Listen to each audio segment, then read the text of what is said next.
আসসালামু আলাইকুম সবাইকে। সবাই কেমন আছেন? আশা করছি সবাই ভালো আছেন, সুস্থ আছেন। আলহামদুলিল্লাহ আমরাও ভালো আছি। প্রতিদিনের মতো নতুন একটা ব্লগ ভিডিও নিয়ে আপনাদের সামনে হাজির হয়ে গেলাম। আজকে সকালে একটা জায়গায় যাব বলে আমি বের হয়েছিলাম। তো অনেক রাস্তাগুলা হাঁটতেছি, আর অনেক সময় দেখা যায় যে বিকেলের দিকে একটু অলসতা চলে আসে, হাঁটতে ইচ্ছা হয় না। তো ভাবলাম সকালের দিকে একটু হাঁটাহাঁটি করি, ভালো লাগবে। অনেক সুন্দর রোদ উঠলো, দেখলাম ভালোই লাগতেছে। তবে গরমটা মোটামুটি বেশ ছিল বলতে হবে, কারণ গরমের মধ্যে এই অবস্থাতে রাস্তাঘাটে বের হওয়া বুঝতেই পারেন যে খুবই খারাপ অবস্থা। তারপরেও কেন জানি একটা মনে শান্তি ছিল, ঘুরতে বেরিয়েছি। তো ঘুরতে ঘুরতে চলে আসলাম স্যামসাংয়ের শোরুমে। দেখলাম যে মোটামুটি ভালো মোবাইলের কালেকশন আছে। তো ভাবলাম যে 26 আলট্রা যেটা ওইটা আসছে কিনা। তো দেখলাম যে না, 26 আলট্রা ওটা আসে নাই, 25 আলট্রা আছে। অনেক মোবাইল আছে, সেই মোবাইলগুলো একটু জাস্ট দেখতেছিলাম। কেনার ইচ্ছা থাকলেও এখন কিনবো না, এরকম একটা মনোনিবেশ ছিল। জাস্ট এখন কিনবো না, শুধু দেখে যাই। যদি আপডেট কোনো মোবাইল আসে তাহলে সেটা চিন্তা করা যাবে। দেখলাম যে না, মোবাইলের কালেকশনগুলো খুবই ভালো। A56, তারপরে F, সব কিছুই ভালো আছে। তবে কেন জানি ওই যে একটা আকর্ষণ থাকে না মানুষের মধ্যে, কারো আকর্ষণ থাকে শপিং করতে, কারো আকর্ষণ থাকে মোবাইল কিনতে, বা কারো আকর্ষণ থাকে গোল্ড কিনতে। তেমনি অনেকজনের অনেক আকর্ষণ থাকে। তো আমার যদি নতুন কোনো ফোন আসে, আপডেট কোনো ফোন আসে, ওইগুলো দেখতে একটু ভালোই লাগে। জাস্ট একটু দেখে আসলাম এই আর কি। তো দেখলাম যে না, 26 আমি যখন এর দেখেছিলাম এটা লঞ্চ হয়েছে, তখন গিয়ে দেখলাম যে না, এখনও আসে নাই। তো এই যে দেখতেছিলাম, মোটামুটি অনেক দাম। আর ভালো মোবাইলের তো ভালো দাম থাকবে, সেটা আমরা সবাই জানি।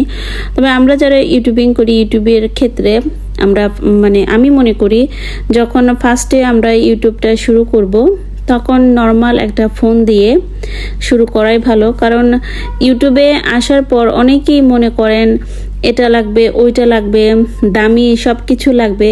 আসলে বিষয়টা এমন না। আপনি দামি ফোন কিনেও ইউটিউব আপনি ক্যারি করতে পারেন, অথবা কম দামি ফোন কিনেও কিন্তু আপনি ইউটিউবটা ক্যারি করতে পারেন। আপনার ডিপেন্ড আপনি যে মোবাইলটা আপনি কিনতে স্বাচ্ছন্দ্য বোধ করেন, অথবা আপনার যে মোবাইলে এফোর্টটা ভালো দিতে পারে, সেটা কিনেই কিন্তু আমি মনে করি যে স্বাচ্ছন্দ্য বোধ আপনি পেতে পারেন। এখন চলে আসলাম কাসানুবাতে। দেখলাম যে কাসানুবায় খুব ভালো ভালো জিনিস উঠেছে, অনেক সুন্দর সুন্দর নতুন কালেকশনের জিনিসগুলো পাওয়া যাচ্ছে। প্রত্যেকটা জিনিসের দাম সহ লেখা আছে, হয়তোবা আপনারা দেখে বুঝতে পারবেন।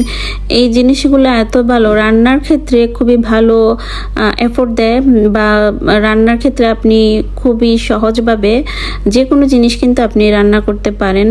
আমরা অনেক সময় যে স্টিলের পাতিলগুলো ব্যবহার করি, বা সিরামিক্সের বা অন্যান্য যে পাতিলগুলো আমরা ব্যবহার করি রান্নার ক্ষেত্রে, এগুলোতে দেখা যায় অনেক সময় নিচে তলানিতে লেগে যায়। কিন্তু এই কাসানোবার বাসনগুলো এত ভালো, প্রাইস দেখেই হয়তো বা বুঝতে পারছেন যে কতটুকু দামি এক একটা জিনিস, কিন্তু কোনো কিছুই তলানিতে লাগে না বা পুরাটোরাও ধরে না। রান্নার ক্ষেত্রে আপনি আরামসে কিন্তু রান্না করতে পারবেন। এখানে আপনি ইলেকট্রিক কেটলি থেকে শুরু করে হ্যান্ড ব্লেন্ডার, তারপরে বিভিন্ন ব্লেন্ডার, তারপরে এক বিটার, সব কিছুই কিন্তু এখানে আপনি পাবেন। এমনকি আপনার ঘরের যে ছোট ছোট জিনিসগুলো দরকার, অথবা যারা কেকের বিজনেস করেন, যারা কেকের ভালো আইটেমগুলো খুঁজছেন, তারাও কিন্তু এখান থেকে সব জিনিস বা কেকের যে সরঞ্জামগুলো দরকার হয়, সেই কেকের সরঞ্জাম কিন্তু এখান থেকেই কিন্তু আপনারা কিনে নিতে পারেন।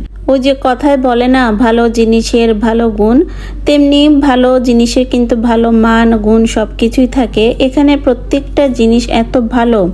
যারা এই কাসানোবার জিনিসগুলো ব্যবহার করেছেন, তারা হ্যাঁতে অবশ্যই হ্যাঁ দিবেন। 100%-এর মধ্যে আপনি হয়তো বা 90% সবগুলো জিনিসই কিন্তু ভালো পাবেন, যেহেতু আমি ব্যক্তিগতভাবে এই কাসানোবার জিনিসগুলো আমি রান্নার ক্ষেত্রে ব্যবহার করি।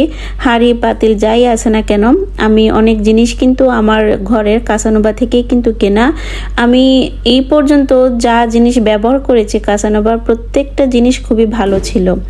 আর এখানে একটু ক্লিপ নিয়েছি, জাস্ট আমি একটা কসমেটিকের দোকানে গিয়েছিলাম, সেই কসমেটিকের দোকানে গিয়ে জাস্ট একটু শেয়ার করেছি, একটা জাস্ট ছোট একটা ক্লিপ নিয়েছি, বেশি নিতে পারি নাই।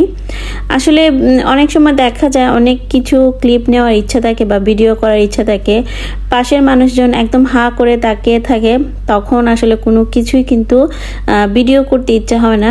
তো জাস্ট একটু ক্লিপ নিয়েছিলাম, সেটাই আপুদের সাথে শেয়ার করলাম। নেক্সট যখন আরেকবার ঘুরতে যাব তখন ইচ্ছা আছে যে কোনো এক কসমেটিকের শপে গিয়ে ভালো করে একটা ভিডিও শ্যুট করার। আমার আজকের ভিডিওটা যদি আপনাদের ভালো লাগে তাহলে অবশ্যই লাইক কমেন্ট করবেন। চ্যানেলে নতুন হয়ে থাকলে চ্যানেলটা সাবস্ক্রাইব করবেন, পাশে থাকা বেল বাটনটা বাজিয়ে দিবেন পরবর্তী নোটিফিকেশন পাওয়ার জন্য। আমরা যারা প্রবাসে আছি, মা বাবা ভাই বোন আত্মীয় স্বজন যাদেরকে ছেড়ে আমরা এই দূর প্রবাসে বাস করি, তারা হয়তো বা অনেকেই মনে করেন, বা আমাদের আত্মীয় স্বজন বিশেষ করে কাছের মানুষজন অনেক সময় মনে করেন যে আমার আপনজন হচ্ছে দূর প্রবাসে, তারা কেমন আছে, কি অবস্থায় আছে। বা অনেক সময় দেখা যায় আমার পরিবারের মানুষ আমাকে পার্সোনালিভাবে জিজ্ঞাসা করে, আমাদের দেশে এই সবজিটা উঠেছে, তোমাদের এখানে কি এই সবজিটা এখন পাওয়া যাচ্ছে? বা আমরা তো এখন মৌসুমি ফল খাচ্ছি, এখন বাংলাদেশে প্রচুর পরিমাণে ফল পাওয়া যাচ্ছে, তোমাদের এখানে কি ওই রকম কোনো ফল টল পাওয়া যাচ্ছে কিনা? আসলে মা বাবার মন হচ্ছে একটু অন্যরকম। আমি কি খেলাম না খেলাম সেটা দেখার বিষয় না, আমার সন্তানটা ঠিকভাবে আছে কিনা বা আমার সন্তানটা ঠিকমতো খাচ্ছে কিনা, সেটাই হচ্ছে প্রত্যেকে মা বাবার মনে কিন্তু একটা প্রশ্ন জাগে। আমি বলবো যে ইনশাল্লাহ আলহামদুলিল্লাহ আমরা ভালো আছি, এবং প্রত্যেকটা প্রবাসী যে অবস্থাতেই আছে না কেন সবাই শুধু প্রবাসীদের জন্য দোয়া করবেন। আপনাদের দোয়ার জন্যই কিন্তু আমরা এই প্রবাসে টিকে আছি বা এতটুক পর্যন্ত ভালো আছি। দূর প্রবাসে যারা আছে, যে অবস্থাতেই আছে না কেন, সবাই সবার জন্য দোয়া করবেন, শুধু এটাই প্রার্থনা করি। আর ইটালিতে কিন্তু সব সবজি সব ফল কিন্তু পাওয়া যায়, তবে সিজনের ফলটা হয়তো বা একটু এদিক সেদিক হতে পারে, কিন্তু সবজি কিন্তু সবই পাওয়া যায়, হয়তো বা আপনারা দেখেই বুঝতে পারছেন। আর হচ্ছে কিছু দোকান ঘোরার ইচ্ছা ছিল কিন্তু ঘুরতে পারলাম না, সময়ের একটু অভাব। বাংলাদেশে যেরকম হকার্স মার্কেটগুলো আছে ঠিক তেমনি এইখানেও বাংলাদেশিরা ঠিক এইভাবে হকার্স মার্কেটগুলো দিয়ে বসেছেন।